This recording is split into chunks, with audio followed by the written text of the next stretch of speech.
Le monde tel que nous le connaissons est menacé d'extinction. Nos représentants sont incapables de comprendre le bouleversement qui est en marche. Il est important de nous mobiliser pour leur faire comprendre ce qui est en train de se dérouler. Aujourd'hui. Vous êtes sérieux là? Oui, je suis sérieux. Je tiens à préciser que vous ne l'aviez absolument pas dit avant de rentrer dans ce studio. Bien au contraire. C'est la décision la plus douloureuse, mais sur un enjeu aussi important, je me surprends tous les jours à me résigner, tous les jours à m'accommoder des petits pas, alors que la situation universelle, au moment où la planète devient une étuve, mérite qu'on se retrouve et qu'on change d'échelle, qu'on change de scope, qu'on change de paradigme.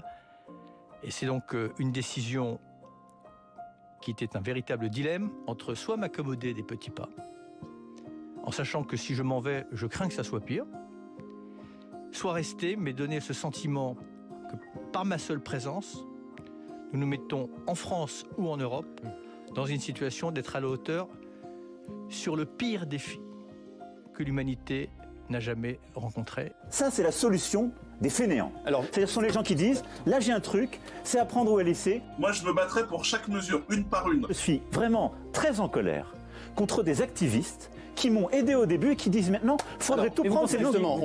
On sait tout ce qui c'est. On pense à Cyril Dion. Ce qui est marrant, c'est que je ne sais pas ce qu'il raconte. J'ai 150 citoyens, je les respecte, comme des parlementaires. Mais je ne vais pas dire parce que ces 150 citoyens ont écrit un truc, c'est la Bible ou le Coran, ou que sais-je. Moi, je suis un des citoyens qu'on a tiré au sort, à qui on a demandé de travailler pendant des mois et des mois. Moi, je me concentre sur le fond, sur nos mesures. Et ça, concrètement, là, on ne parle pas des mesures. Là, depuis 30 secondes, on ne parle pas de mesures. On parle de forme, de la forme qui ne m'intéresse pas. La légitimité de ces gens, c'est d'avoir été tirés au sort pour travailler, pour se casser la tête pendant 9 mois, pour trouver les solutions les plus justes possibles pour qu'on avance face au changement climatique et que ça soit tenable pour les Français. Ce qui compte au final, c'est les résultats. C'est est-ce que cette loi va être ambitieuse et va être à la hauteur des enjeux climatiques. C'est pas des sujets où on peut dire c'est à prendre ou à laisser, c'est faux. Et donc le sans filtre, c'est quoi? C'est de dire sur toutes vos propositions, on y va avec vous, on construit un texte de loi qu'on est tous prêts à assumer. Et on ne va pas évacuer des questions faciles. Mais c'est normal qu'il y ait un travail qui soit encore en train de se faire. Normalement, le sans filtre, c'était de donner aux parlementaires et qu'ils puissent en débattre directement. Et là, c'est vrai que ce qu'on redoute, c'est qu'il y ait eu des arbitrages au niveau du ministère avant que ça arrive entre les mains du Parlement. Par exemple, le malus sur le poids des véhicules.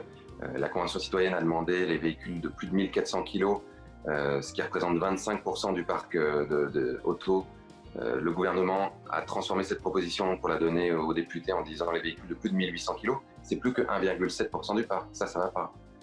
Le moratoire sur la 5G, qui était un moratoire provisoire en attendant les études d'impact sur la santé et le climat, le président avait dit qu'il le prenait dans ses 746 propositions. Et là, en l'occurrence, il l'a rejeté en disant « je ne prends pas au modèle Amish et à la lampe à huile ». Donc ça, c'est pas l'engagement qu'il a pris. Ce qui sortira de cette convention, je m'y engage, sera soumis sans filtre, soit au vote du Parlement, soit référendum, soit application réglementaire directe. Aujourd'hui, notre génération est menacée par un bouleversement climatique dont l'humanité en est responsable. Notre mode de consommation et de production arriéré est en train de montrer à tous qu'il est incompatible avec la sauvegarde de l'humanité. Ces 50 dernières années ont été marquées par une explosion de la consommation de ressources et d'énergies fossiles comme le gaz, le charbon ou encore le pétrole. Chaque année, nous consommons 37 milliards de barils de pétrole et ce chiffre est en forte augmentation. L'humain a triché. En pillant la nature, il a pu se développer à une vitesse exponentielle sous le prisme d'une croissance infinie qui aujourd'hui détruit tout sur son passage. Sa population a été multipliée par 4 depuis 1930. Et en même temps, 3/4 des espèces de notre planète ont disparu. Tout cela a uniquement servi à satisfaire les désirs et les intérêts de quelques-uns au détriment de tous les autres. Le sens de notre présence sur Terre serait la consommation, la croissance, je ne pense pas. Le sens de la vie, c'est avant tout la vie. Tout ce qui la détruit doit être stoppé. Le temps presse. Les plus grands scientifiques estiment que si d'ici 2030 nous n'avons pas mis en œuvre les politiques nécessaires à la sauvegarde de notre environnement, le bouleversement deviendra alors inarrêtable et notre société n'aura pas d'autre chemin que celui de l'effondrement. Cette Terre, notre Terre, qui a vu l'humanité se développer, est sur le point de la voir disparaître. Il n'est pas question de la mort de notre planète. Elle nous survivra car c'est elle qui nous a constitués. Il s'agit bien de la mort de l'humanité sur cette planète. Nous ne pouvons pas laisser cela se faire. Les hommes au pouvoir ne verront pas la conséquence de leurs inactions, mais toi, moi, nous la verrons. Je ne veux pas, à 50 ans, voir le résultat de leur inaction. D'autant que pour 99% d'entre nous, les humains, il n'y aura pas de plan B.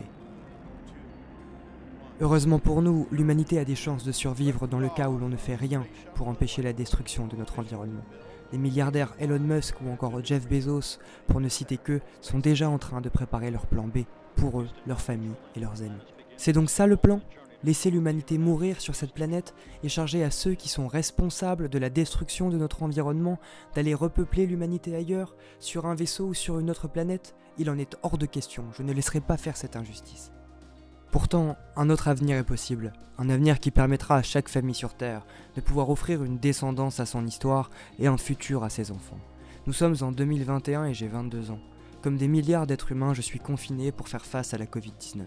Ce virus, comme beaucoup d'autres virus, sont dus à la destruction de notre environnement, perpétrée par ces grandes entreprises qui pillent les richesses de la nature pour les transformer en monnaie de stockage et d'accumulation.